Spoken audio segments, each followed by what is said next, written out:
साथियों, रामकृष्ण मिशन की ये जागृत परंपरा रामकृष्ण परमहंस जैसी दैवीय विभूति की साधना से प्रकट हुई है।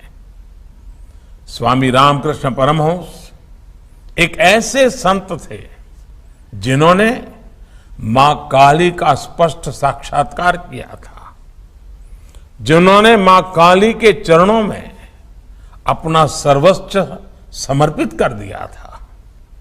वो कहते थे, ये संपूर्ण जगत, ये चराचर सब कुछ मां की चेतना से व्याप्त है।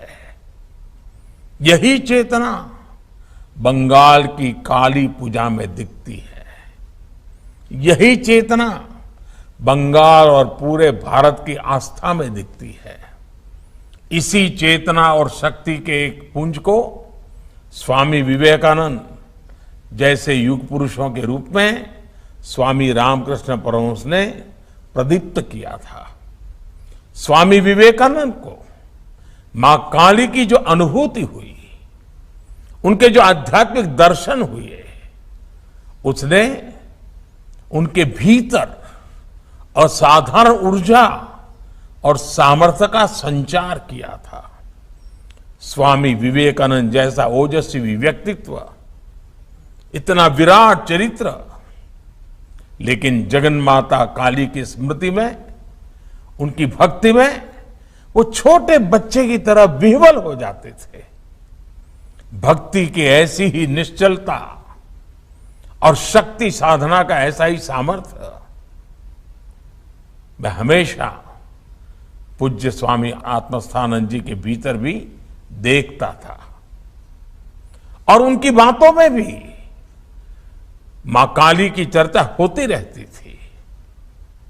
और मुझे याद है, जब भी बेलूर जाना हो, गंगा के तट पर बैठे हो और दूर मां काली का मंदिर दिखाई देता हो, तो स्वाभाविक एक लगाव बन जाता था।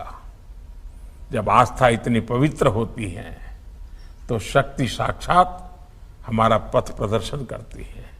इसलिए मां काली का वो असीम आशीर्वाद हमेशा भारत के साथ है।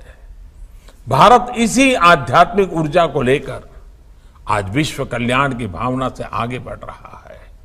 साथियों, हमारे संतों ने हमें दिखाया है कि जब हमारे विचारों में व्यापकता होती है तो अपने प्रयासों में हम कभी अकेले नहीं पड़ते।